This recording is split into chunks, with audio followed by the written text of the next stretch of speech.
So today I have the SRPD 55K1 on my left, which is a diver, which I also believe the D stands for. Then you have the SRP 55K1 on the right. So these both watches are recognized as some great starter watches. I think they are fairly popular within the watch community simply because of the value each one of these possess, and also the design and some of the specs elements that goes into these watches makes them fairly intriguing. There are, I would say price-wise they're fine, but obviously you're gonna always be able to find micro brands out there. But if you look at the more broader market like Hamilton, Tissot, Seiko, Orient, these watches are pretty good value, I would say so. So this one essentially, so there's not many differences, but if we just go through the specs quickly. So if I just kind of move them around here. So you have the diver on the right. I don't know if that, for some reason it makes more sense. Like you have the different iterations. This one is more the bigger brother sort of, but it's not because the specs is essentially the same. So they both run the 4R36 movement, the 4R36 and not the 4R35. I thought they were the same, but they're not.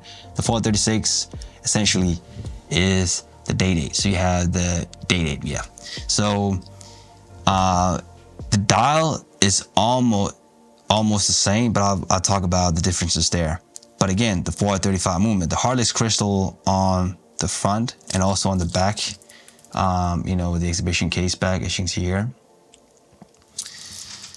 showcasing the 4R36 movement, excuse me. You have almost the same dial layout. This one does not have the rotating bezel, of course. You have 100 meters of water resistance, the same bracelet design and the same bracelet. I don't think there's any differences between these two. But let's look at the casing and the dimensions there. So the SRPD 55K1 has a thickness of 13.4 millimeters. Yeah, 13.4 millimeters.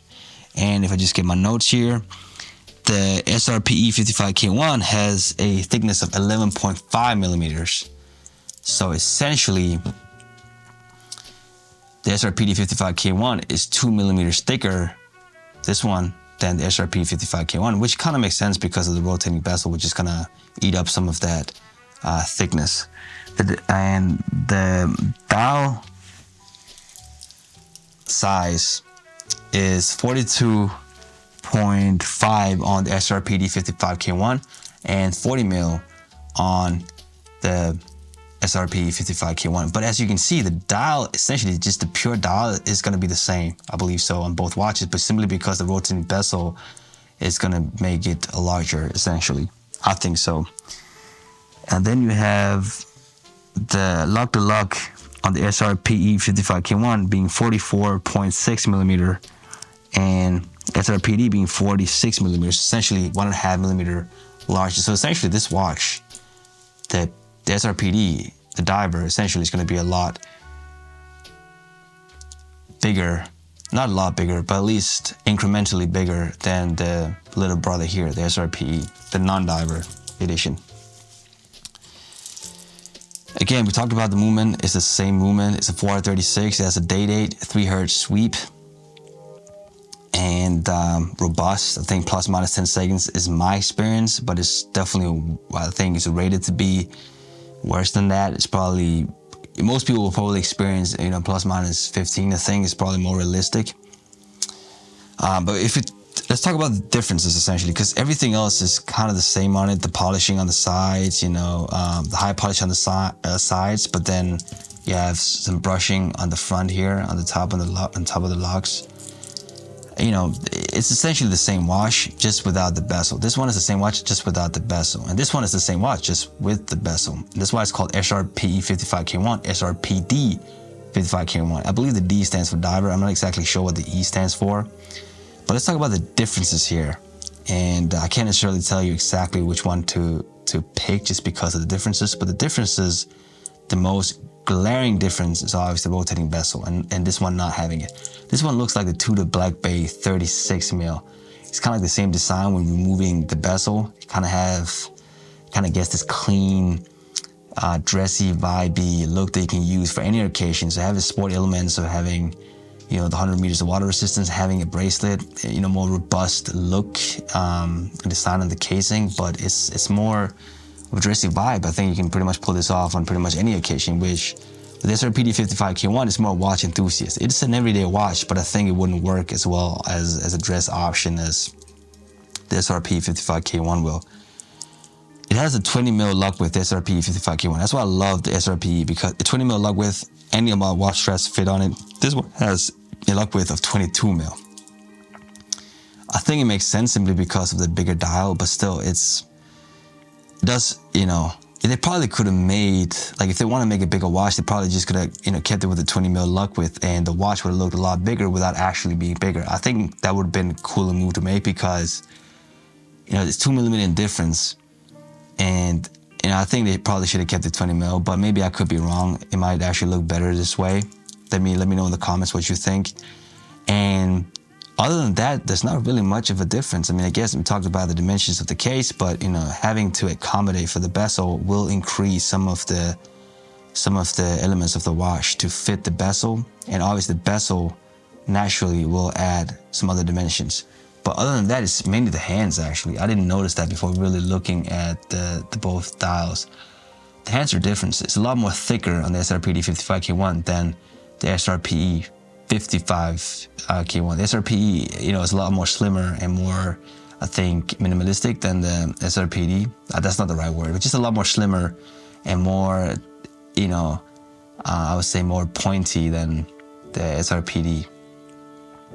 And the diver, the non-diver for sure, it's just a little more cleaner than, you know, especially at the base of the diver. As you can see, it's a lot more thicker than the non-diver. Other than that, essentially the same. Has the recessed crown at the 4. I'm not exactly sure what I think about that. I think it does make it more unique, but again, I'm not sure if that's, I don't know. Let me know in the comments whether you like that recessed crown. I do love the crown though in general. I love the fact that it's thick and it's easily accessible. You know, I have the SNXS 79K1, and that watch is like such a small crown, so hard to get to. But yeah, you can see the side profile here. Again, just very similar. I mean, it's the same watch, man. Just a bezel. That's the only difference, really. But I don't know. What do you guys think? Which one of these two watches do you prefer? I think for me, if I had to pick one right now, I still would do the SRP 50. I would still do the non-diver. I had the diver, and I still prefer the non-diver today. Even having them side by side, I still think the non-diver makes a lot more sense in today's market. I've done a couple of reviews of this watch, and I think it's one of the better, like, watch enthusiast watches out there. Maybe a lot of watch enthusiasts wouldn't necessarily call this an enthusiast watch, that an enthusiast would be interested in this watch. I think some of the reasons could be the price. You know, it's definitely creeping up there, but I think it presents an enormous amount of value. And if you're starting out and want to have a great watch and think this could be a fun watch for you, sometimes secondhand you can get them for like nothing. I mean, you can get, well, I'm saying nothing, but you can get them for a very good price. You're getting a Seiko, like an original Seiko watch with an original Seiko movement, with amazing lume and a great dial design. The only thing though I wish about the dial, it's good that I remember it, is the steep angle of the inner bezel. You know, the second track, the edge of the dial, it's just too much of a wider angle. The Sharp 033 has just perfected that angle on the edge of the dial. It's the same on the diver, but it does look a lot better for some reason. I think maybe because it has such a height because of the bezel, at least it's giving the illusion of it. So it doesn't look that bad. It almost looks flat at certain angles, but with the non-diver, it would have been a lot more elegant if it had the more Sharp 033, the more steeper angle on the dial of the outer edge. Otherwise, both great watches, man. I rambled a lot here, so I'm not sure whether I can even make timestamps for this video. I do like both watches. I'm not sure exactly why. I'm not like I don't mind divers. Like when I look at them, I love, like I would love to own one, but I just know it's not necessarily something I would wear on a daily basis. I think it's just of interest. Even like the Rolex Submariner, I think is a cool watch, but I still would probably buy the Rolex Explorer, the Oyster Perpetual, you know, something like that, or the Tudor Black Bay 36. That's probably more my understanding of design language and my aesthetic that just fits with how I think, you know, that fits with my lifestyle and what I love about design, aesthetic, and what inspires me. I love the cleanliness of minimalistic dials. So yeah, which one do you prefer of these two watches? Let me know in the comments if there's any other watches I should review or some divers that can really get me interested. Let me know in the comments. And, you know, thank you for watching. I don't know exactly how many tunes in to my channel on a more regular basis, but I appreciate everybody tuning in. And subscribe, like, comment, engage with me, and let's take it from there. Thank you for watching. I really hope you all doing well out there. Thank you.